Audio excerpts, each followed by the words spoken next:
I was assigned to go to Afghanistan in September and left in October.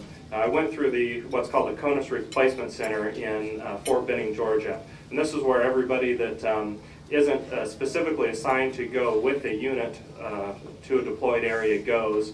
We're all essentially, as general surgeons, individual augmentees to the units that we're assigned to.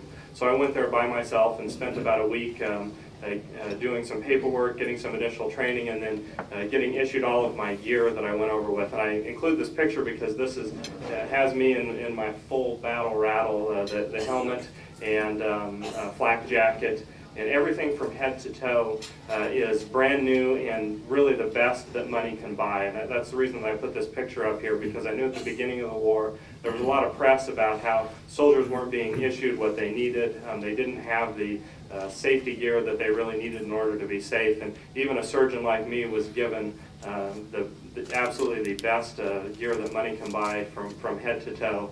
Here's a picture of what Orkney looked like. This is a picture that I snapped from one of the guard towers. As you can see, they're all fixed structures. Right here, this is the forward surgical team and aid station itself. And then beyond this, there's our living quarters. We're real close to the FST, which was nice. We could just basically run right over there when there was a trauma. All of our supplies were stored in these shipping containers. We were at 7,500 feet up in the mountains in a very isolated area. We were completely surrounded by these mountains. We were in essentially a bowl in the mountains.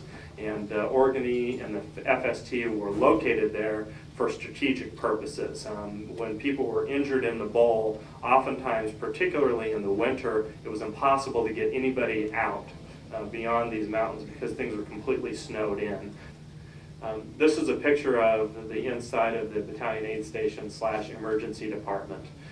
We had 4 resuscitation beds where the patients were brought in. We could do our initial evaluation and determine exactly what the patients needed.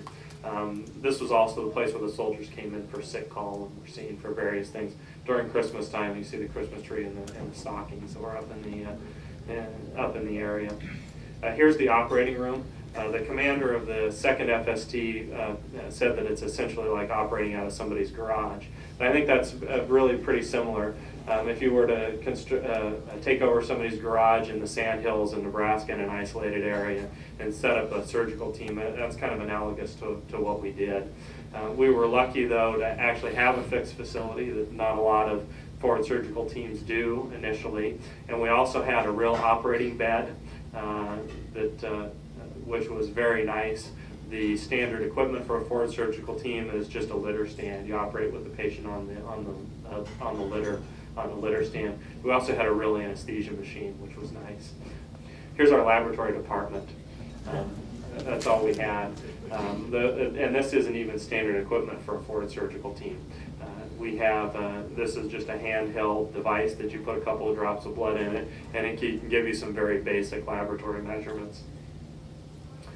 Here is a breakdown of the type of injuries that we saw. We did a little bit of research and tried to look at the mechanism of injury and things. I did a slide here to point out that most people were injured in explosions, either the improvised explosive devices that you hear so much about, rocket attacks, grenade attacks, things like that. And then about a quarter of people came in with gunshot wounds. Those are what we saw most often. These are all patients. If you look at just the U.S. patients, over 50% of them, I think closer to 60, maybe even more than that, were injured in explosions. Most of the U.S. soldiers that we took care of were injured as they were driving their Humvees around the area and ran into these improvised explosive devices that they plant. These are the type of injuries that we took care of. Lots and lots of extremity injuries, and then quite a few head and neck and abdominal injuries. The extremity injuries are very common, mostly because of the very good protective gear that people are issued. The chest and abdomen are fairly well protected by the nice protective gear, but the extremities are obviously exposed, and that's why we ended up seeing lots of extremity orthopedic type injuries.